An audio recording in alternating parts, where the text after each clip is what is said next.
Hello friends, welcome to Sarthak educator YouTube channel. Dear friends, इस video में upcoming SCERT Assam DElEd pre entry test 2026 के लिए general science में से 30 मोस्ट इम्पॉर्टेंट एमसीक्यू डिस्कस करेंगे। इसीलिए वीडियो आप सभी के लिए बहुत ही ज़रूरी है। वीडियो को ध्यान से लास्ट तक पूरा देखिएगा। चलिए क्लास को स्टार्ट करते हैं। Question number 1, Which of the following is a scalar quantity? निम्नलिखित में से कौन सी एक आदिश राशि है, आपको बताना है, जिसे स्केलर क्वांटिटी कहा जाता है। ऑप्शन ए वेग वेलोसिटी, ऑप्शन बी डिस्प्लेसमेंट यानी कि विस्थापन, ऑप्शन सी स्पीड चाल एंड ऑप्शन डी एक्सेलरेशन त्वरण। तो इस क्वेश्चन का सही जवाब ऑप्शन सी हो जाएगा, यानी कि वेलोसिटी, डिस्प्लेसमेंट, एक्सेलरेशन, ये तीनों जो क्वांटिटी है ये वेक्टर क्वांटिटी है और स्पीड एकमात्र ऐसा क्वांटिटी है जो कि स्केलर क्वांटिटी में है। तो स्पीड इसका सही जवाब होगा, क्योंकि स्पीड हैज़ ओनली मैग्नीट्यूड। अगर हम देखेंगे वेलोसिटी, डिस्प्लेसमेंट और एक्सेलरेशन, इन तीनों का क्या है, they have both magnitude as well as direction, और इसीलिए उनको वेक्टर क्वांटिटी कहा जाता है। ठीक है। Question number 2, the unit of electrical power is, यानी कि विद्युत शक्ति की इकाई क्या है, आपको बताना है। Option A volt, option B watt, option C ampere and option D ohm. तो इस क्वेश्चन का सही जवाब हो जाएगा वाट, क्योंकि इलेक्ट्रिकल पावर का जो यूनिट है यानी कि जो इकाई है, इसे वाट कहा जाता है। आगे बढ़ते हैं। Question number 3, A concave mirror is used in headlights of vehicles because it, वाहनों की जो हेडलाइट है उस हेडलाइट में अवतल दर्पण यानी कि कॉन्केव मिरर की उपयोग किया जाता है, क्योंकि यह ऑप्शन है डाइवर्जस लाइट रेज यानी कि प्रकाश किरणों को अपसारित करता है, option B produces a parallel beam of light यानी कि प्रकाश की समानांतर किरण पुंज उत्पन्न करता है, option C magnifies the image यानी कि छवि को आवर्तित करता है, option D fits perfectly in the headlight shape, headlight के आकार में पूरी तरह फिट बैठता है। तो इस प्रश्न का सही जवाब हो जाएगा ऑप्शन बी, क्योंकि हम जो देखते हैं बहुत सारे व्हीकल्स, उन व्हीकल्स में हेडलाइट के स्थान पर कॉन्केव मिरर यूज किया जाता है, क्योंकि यह क्या करता है, it produces a parallel beam of light यानी कि प्रकाश की समानांतर किरण पुंज उत्पन्न करने में यह सक्षम है। And if we explain it in a different way, then we can find that when a light source is placed at the focus of a concave mirror, it reflects the light into a strong parallel beam. बहुत ही दूर ये जाता है और बहुत ही strong होकर के light focus रख करके जाता है, इसीलिए इसे यूज किया जाता है। Okay. Question number 4, the phenomenon of splitting white light into its 7 constituent colors is called, श्वेत प्रकाश को उसके 7 घटक रंगों में विभाजित करने की घटना को कहते हैं, क्या कहते हैं। ऑप्शन ए रिफ्लेक्शन यानी कि परावर्तन, ऑप्शन बी रिफ्रैक्शन यानी कि अपवर्तन, ऑप्शन सी डिस्पर्शन यानी कि वर्ण विक्षेपन एंड ऑप्शन डी स्कैटरिंग यानी कि प्रकीर्णन।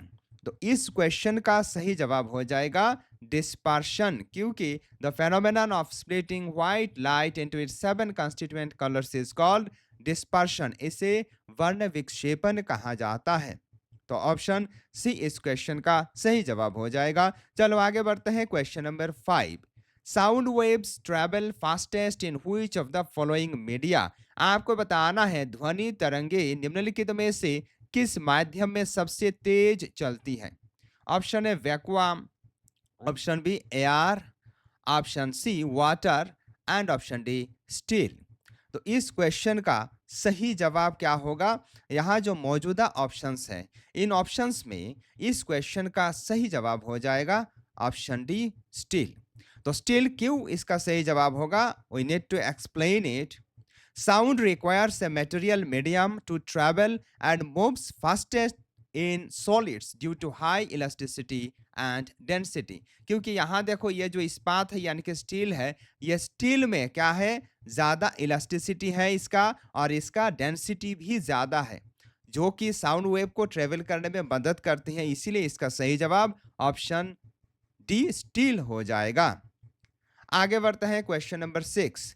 The SI unit of pressure is, आपको बताना है प्रेशर की यानी कि दाब की एसआई इकाई, ऐसा यूनिट क्या है?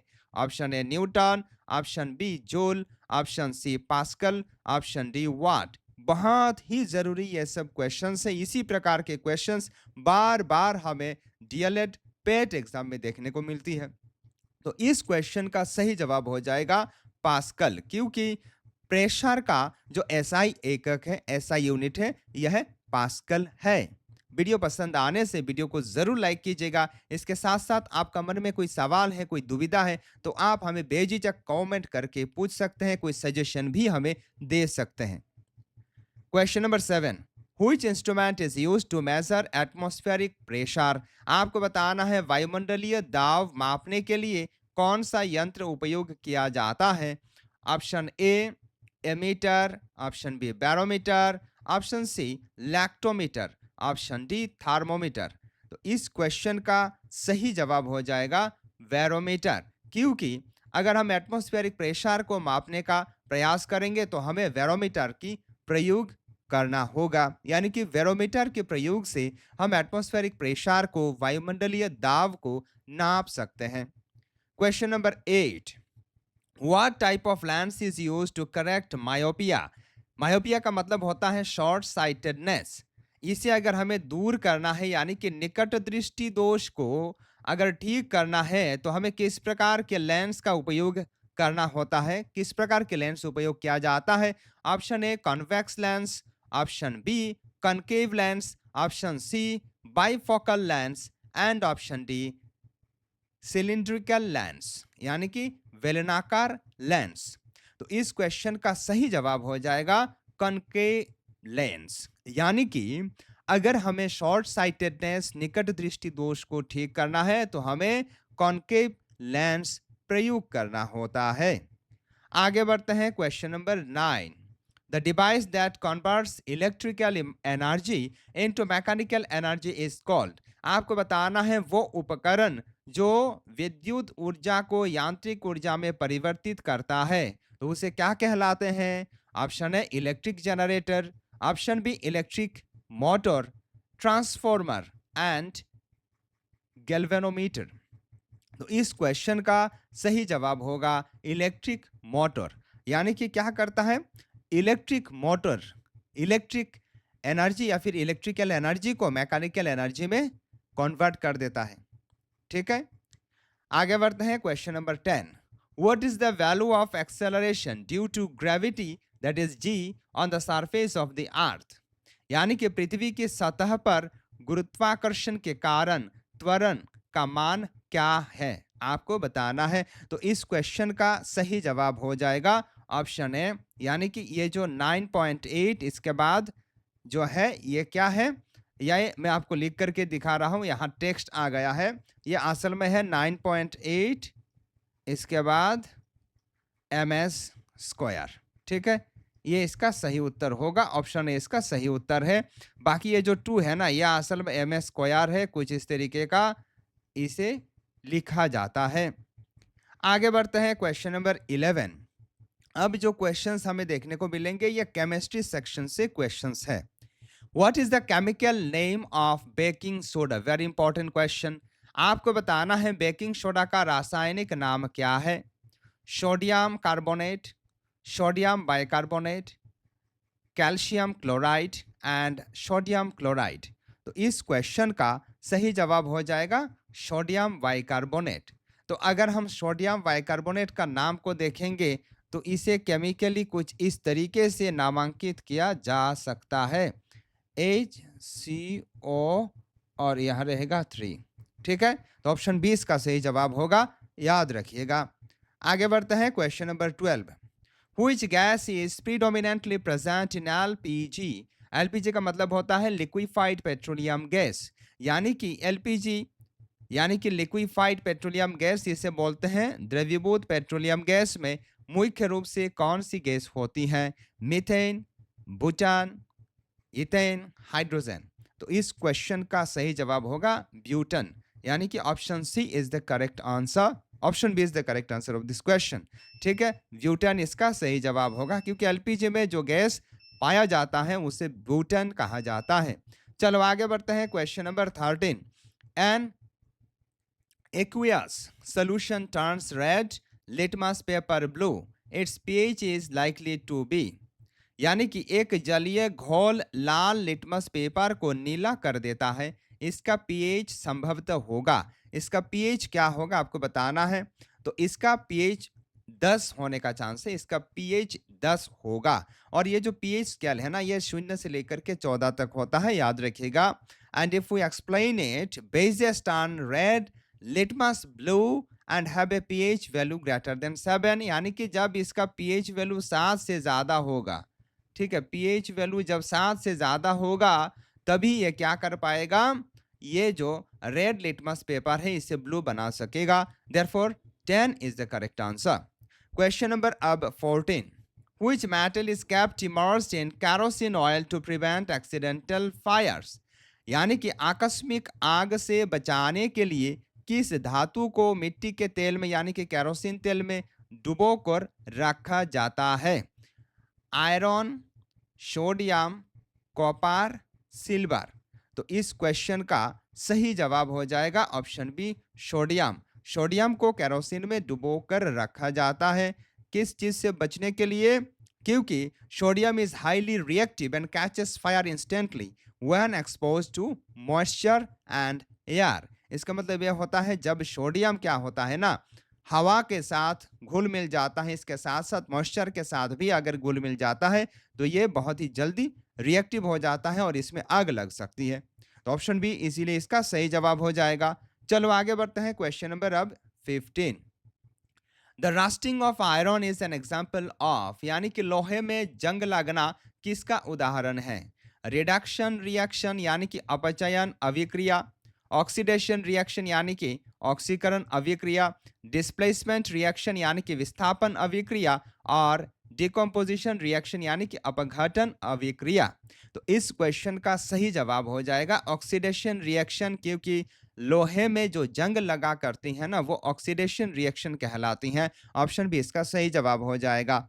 आगे बढ़ते हैं, question number 16। Which non metal is a good conductor of electricity? आपको बताना है कौन सी अधातु विद्युत की सुचालक है। देखो, गुड कंडक्टर यह होता है जिसके माध्यम से इलेक्ट्रिसिटी पार हो सकती है, ठीक है, और बैड कंडक्टर वो कंडक्टर होता है जिसके माध्यम से इलेक्ट्रिसिटी इस पार से उस पर नहीं जा सकती, इलेक्ट्रिसिटी का प्रभाव जिसमें नहीं हो सकता है। जैसे कि प्लास्टिक अगर हम देखेंगे, ठीक है, तो प्लास्टिक क्या है, ये बैड कंडक्टर है। और अगर हम कॉपर को देखेंगे तो कॉपर क्या है, ये एक गुड कंडक्टर है। ठीक है, तो क्या इसका सही जवाब होगा? Option A sulphur, option B iodine, option C graphite and option D phosphorus. तो इस क्वेश्चन का सही जवाब हो जाएगा ग्रेफाइट। ग्रेफाइट एकमात्र ऐसा अधातु है जिसके माध्यम से इलेक्ट्रिसिटी पार हो सकती है, जो कि इलेक्ट्रिसिटी का एक गुड कंडक्टर है। ऑप्शन सी इस क्वेश्चन का करेक्ट आंसर हो जाएगा। चलो आगे बढ़ते हैं, क्वेश्चन नंबर अब 17। The gas used in fire extinguishers is, आपने देखा होगा जो अग्नि निर्वापक यंत्र होता है ना, फायर एक्सटिंग्विशर, हमारे स्कूल्स में भी है, बहुत सारे ऑफिसेस में भी ये दिया हुआ रहता है, होटल्स में आपको देखने को मिल जाएंगे फायर एक्सटिंग्विशर्स। तो फायर एक्सटिंग्विशर्स यानी कि अग्निशामक यंत्रों में कौन सी गैस उपयोग की जाती है, आपको बताना है।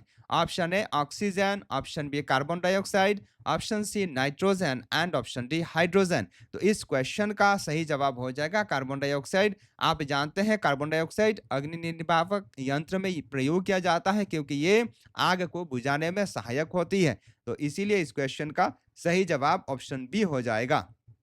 Question number 18। Vinegar contains which acid, आपको बताना है सिरके में यानी कि विनेगर में कौन सा अम्ल पाया जाता है? Citric acid, acetic acid, lactic acid, tartaric acid. तो इस क्वेश्चन का सही जवाब हो जाएगा एसिटिक एसिड। विनेगर में एसिटिक एसिड पाया जाता है, तो ऑप्शन बी इसका सही उत्तर होगा। क्वेश्चन नंबर अब 19। Which element is the primary constituent of all organic compounds? आपको बताना है सारे ऑर्गेनिक कंपाउंड्स का यानी कि सभी कार्बनिक यौगिकों का प्राथमिक घटक कौन सा तत्व है। Oxygen, carbon, hydrogen, nitrogen. इस क्वेश्चन का सही जवाब हो जाएगा option B carbon. Carbon primary constituent है हर एक ऑर्गेनिक कंपाउंड का, यानी सभी ऑर्गेनिक कंपाउंड का प्राइमरी कॉन्स्टिट्यूएंट है कार्बन। दैट मीन्स सभी ऑर्गेनिक कंपाउंड कार्बन से बनी हुई होती है। Question number 20, what is the purest commercial form of iron. लोहे का सबसे शुद्ध व्यावसायिक रूप कौन सा है, बताओ। कास्ट आयरन यानी कि ढलवा लोहा, pig iron, road iron, steel. इस क्वेश्चन का सही जवाब हो जाएगा ऑप्शन सी। ये जो रोट आयरन है यानी कि पिटवा लोहा है, यही है purest commercial form of iron. आगे बढ़ते हैं question number 21, which organelle is known as the power house of the cell. आपको बताना है किस कोशिकांग को कोशिका का पावर हाउस, शक्ति केंद्र, शक्ति घर कहा जाता है। ऑप्शन ए गोल्गी एपरेटस यानी कि गोल्गी उपकरण, option B mitochondria, option C nucleus, option D ribosome. तो इस क्वेश्चन का सही जवाब हो जाएगा माइटोकॉन्ड्रिया। माइटोकॉन्ड्रिया को power house of the cell कहा जाता है। ऑप्शन बी इसका सही जवाब होगा। Question number 22, deficiency of vitamin A causes which disease. यानी कि अभी क्वेश्चन नंबर 21 से जो क्वेश्चंस हमें देखने को मिल रहे हैं वो क्वेश्चंस बायोलॉजी से जुड़े हुए क्वेश्चंस है। विटामिन ए की कमी से कौन सा रोग होता है आपको बताना है। वेरी ये विटामिन बी की अभाव से, विटामिन बी के कमी से होती है। स्कारबी, इसके साथ साथ नाइट ब्लाइंडनेस, रिकेट्स। तो विटामिन ए की अभाव से नाइट ब्लाइंडनेस देखने को मिलती है, यानी कि रात काना जिसे बांग्ला में कहा जाता है, यही बीमारी विटामिन ए की कमी से होती है। आगे बढ़ते हैं question number 23, which component of blood helps in clotting. आपको बताना है रक्त का कौन सा घटक थक्का जमाने में सहायता करता है। Option A red blood cells जिसे आरबीसीएस कहा जाता है, लाल रक्त कोशिकाएं। Option B white blood cells जिसे डब्ल्यूबीसीएस कहा जाता है, श्वेत रक्त कोशिकाएं। Option C platelets, option D plasma. तो इस क्वेश्चन का सही जवाब क्या हो जाएगा।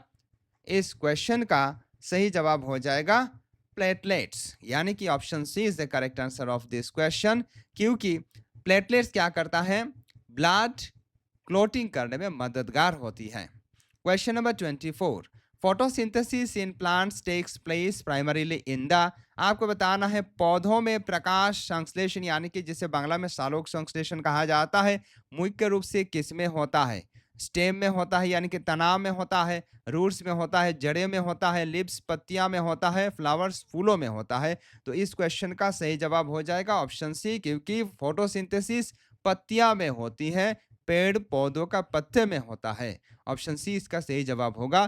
क्वेश्चन नंबर अब 25, which human organ is responsible for filtering blood and producing urine.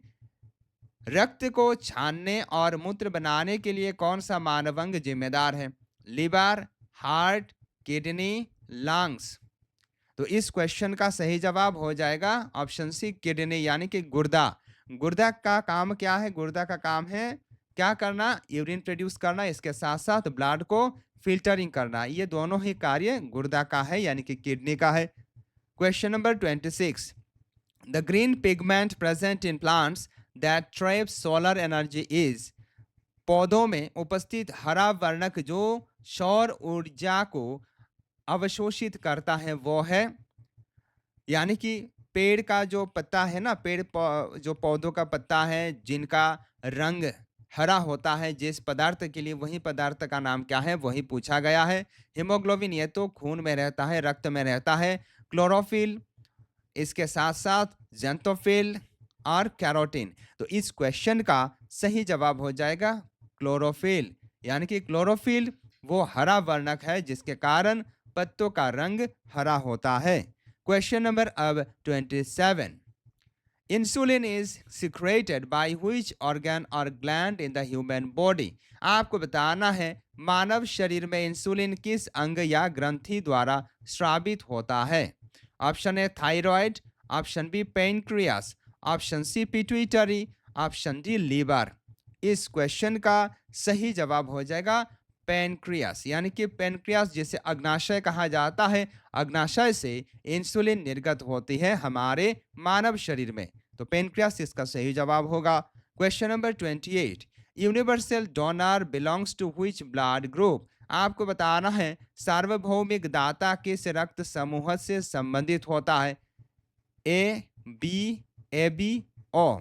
इस क्वेश्चन का सही जवाब हो जाएगा ओ, यानी कि जिन व्यक्ति का ब्लड ग्रुप ओ है वो हर किसी को खून दे सकते हैं, तो इसीलिए ओ ग्रुप वाले जो व्यक्ति होते हैं वो यूनिवर्सल डोनर कहलाते हैं। आगे बढ़ते हैं question number 29, what is the structural and functional unit of the nervous system. आपको बताना है तंत्रिका तंत्र की संरचनात्मक और कार्यात्मक इकाई क्या है। ऑप्शन ए न्यूफ्रॉन या फिर nephron, option B neuron, option C alveoli, option D cell wall. तो इस क्वेश्चन का सही जवाब हो जाएगा न्यूरॉन। स्ट्रक्चरल और functional unit of the nervous system है न्यूरॉन। न्यूरॉन के माध्यम से ही नर्वस सिस्टम गठित होता है, याद रखिएगा। Question number 30 and this is the last question of today's video, which of the following is a water soluble vitamin.